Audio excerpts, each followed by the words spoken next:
Hi everyone, delonewolf here and welcome back to the Sunday recap, my weekly vlog where I talk a bit about my last week in games. And well, the first part of the week started well for EVE Online. I did a jump clone back into a Mars base where my blueprints are, because it was time to reset the blueprint copy business, set up all of the contracts, and those are still selling really well. In fact, a lot of the ship blueprints are selling for pretty high price at the moment. Not really sure why. Perhaps there's like a little bit of under production that's happening in the BPCs themselves, since a lot of these ships have been changed and are a lot harder to manufacture. But it looks like they may have underestimated the current demand a little bit, because prices seem very high from my perspective, at least in a Mars space. That's where I'm putting up the contracts. Then I've also of course picked up the PI from my planet, and I'm selling a little bit of that. We're seeing a little bit of a bounce in the fuel related PI materials like coolants and mechanical parts, so I'm selling some of those, but overall the prices are definitely still depressed. On the other hand, perhaps we have to accept that this is just going to be the situation for PI. This is like the new normal, because of all of the resource changes, the ISK changes that CCP has implemented.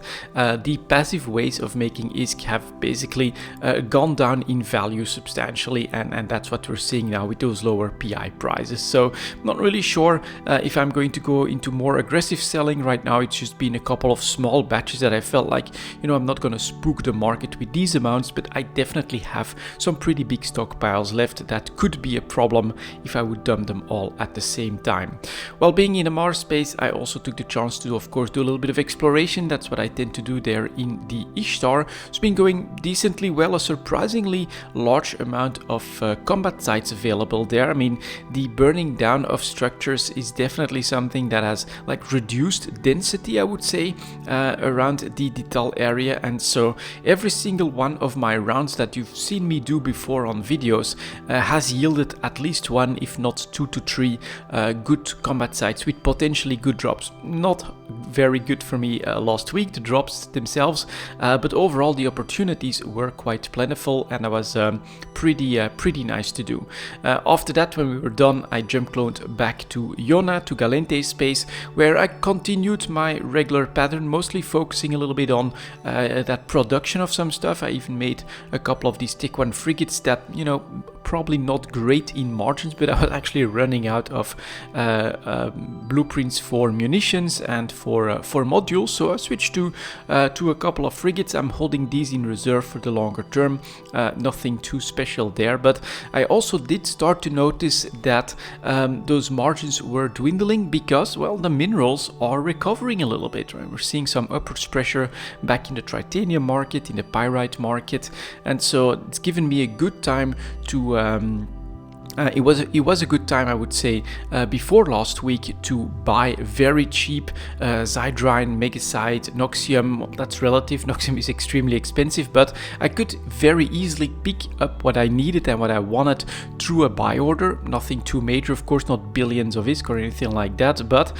you know, I got a nice steady supply and I was able to keep the factories up and running. But that is starting to dry up a little bit. There is this upwards pressure, and that's a time when it's harder and harder for your buy orders to trigger. And so I was sort of slowing down that activity. I do think that I've made a decent chunk of ISK. In fact, I've been selling a lot of these modules, and well, they're just also selling for very good prices. May have been like that that perfect you know, time to do so, because the minerals started to recover. I would say that you know, there's a little bit of buying happening in modules and things like that as well, which you could expect to go up in price a little bit as minerals recover. So it was basically a very interesting experiment for maybe a month or so, where you know, I did a little bit of mining, a little bit of compression, and then jumped into a little bit of industry, looking for what is the best stuff to make. And it all happened to be at a time where everyone everyone else was basically not doing industry, and so demand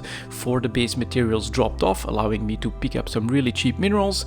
And then just as everything is starting to recover a little bit, I'm bringing those modules to the market. They have a little bit of upwards pressure, and so we're making some good ISK that way. But I do think that everything is going to stabilize at this point, right? We're almost a month or over a month after the patch for the new industry changes. You know, nullsec, there's still stuff happening there. There is that constant destruction cycle that happens in EVE as well, and so I do think that the factories are going to start to get back up and running, especially when the bigger groups manage to get their supply lines for all of the extra stuff that they need now up and running for their battleship production, capital, super capital ship production, and all of that stuff. So I would say that this experiment was very, very nice, and I would have loved to continue it a little bit. But yeah, late last week the war deck dropped. Very interesting to see that apparently even a complete bare bones structure is enough these days to trigger a war deck. I do think that yeah, the cores, you know, they're like a 100% guaranteed drop, and if you find a target that really doesn't have the means to defend themselves solo, then that becomes just enough to go through the grind. 3 timers, you get that core, several hundred million ISK worth, and if you read the situation that it's safe enough to do, it's something that's going to happen. This was basically part of the experiment. I wanted to see what would happen these days if you would just plonk down a structure somewhere, keep it private, right?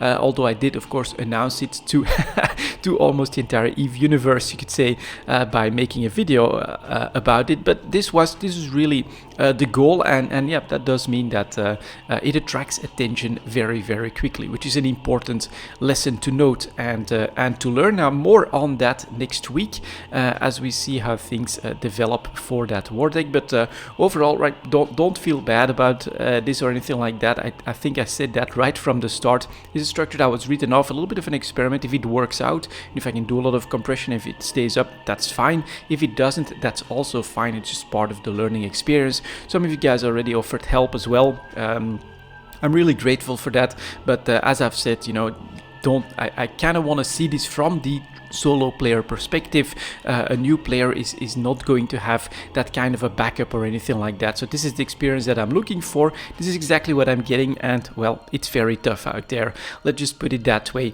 Will I never ask for help, or do I never see opportunities? Well, no, that's definitely not true, but it would take a little bit more of a commitment on my end, because I could see trying to set up a structure in a wormhole.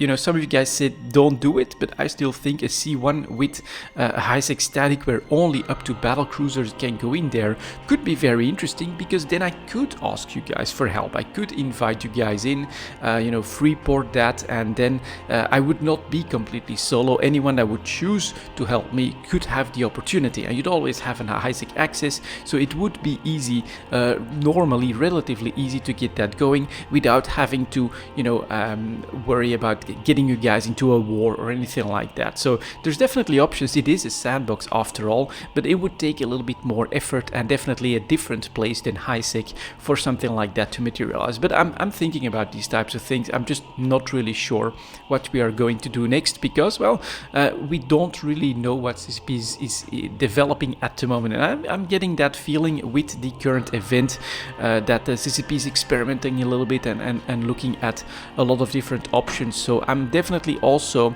awaiting a little bit more update news before I commit to anything too major. And so yeah, this structure experiment, I don't consider that to be like a major long-term goal or anything like that, more like a medium-term goal experiment that is currently up and running. I think it's pretty cool, and as always, I will keep you guys up to date on what happens next. And I'll quickly mention a second game that I've been playing a little bit. It is the good old Skyrim. I went back for that just to relax a little bit and to basically try out a playstyle that I hadn't really done all that intensively before. It is like a two-hander, just big, one-hit type of character. I did decide to go back for an Argonian. They are my favorite race. They also have this, you know, very high resistance to disease, which makes some aspects of the game a little bit easier to navigate. But yeah, we're just going with two-handed hammers, as much damage as possible, one-shotting most of the base enemies, which is quite satisfying, but also a very slow weapon. And so when you encounter something that's a little bit tougher, you do have to have the option of doing some damage at range. And so for that, I'm choosing archery. Got very lucky with an early ebony bow, and well, it's definitely fun to get back into a little bit of Skyrim. It's still one of those old games that you know, has that staying power, has that replayability, and I absolutely enjoy it. So I'm not gonna go super hardcore or make a lot of videos on it, but I did want to mention it that yeah, back into enjoying some more Skyrim. I already have hundreds of hours into the game, but it's managed to draw me back in. I would say for two reasons, right? I had something to experiment, and being in a familiar single player setting was definitely something that I was actually looking at.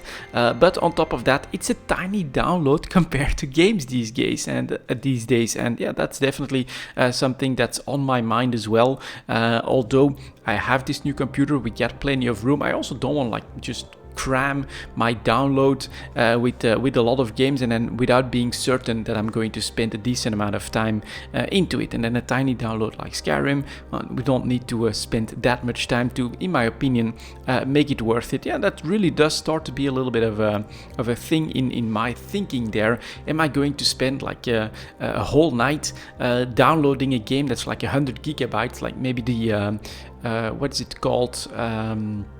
Shadow of War, right? I did play Shadow of Mordor. I enjoyed it. I have Shadow of War that I bought at a very steep discount, and so I could decide to jump in and play it, but I've never been motivated enough to say I'm going to download 100 gigs in order to play the game. So it's maybe a weird thing, but that's been playing on my mind. And something else that I've been thinking about while playing Skyrim is, well, I am looking at the Elder Scrolls Online. They now have an interesting expansion that's coming out next week, if I'm not mistaken, where they are introducing an aspect that I enjoy for the other Elder Scrolls games. It's a follower, right? You'll be able to have a companion that you'll be able to give gear, you'll be able to attribute them with skills and things like that, so you can decide on making a healer companion, a tank companion, a damage companion, or mix and match as much as you want. ESO is a very interesting game, definitely one that I've enjoyed, although I haven't even made a max character in that game just yet. But it's that same thing, right? Am I going to re-download ESO completely, and I'm going to spend full price on this expansion, not knowing if I will be able to commit enough to ESO to, in my opinion, get enough out of that? Well, the answer is probably no, but I think what I'll do is I'll put it on the wish list, the expansion, and then if it's at a good discount, that's when I may revisit the game and take a look at it. Launch days are also always a little bit iffy, so I don't mind waiting a little bit, but that's one of those things that's on my radar. Came a little bit unexpected, but I saw a trailer about companions in ESO, and it did look very, very interesting. So yeah, that was my last week in games, guys. Thank you very much for watching, and as always, I'll see you next time.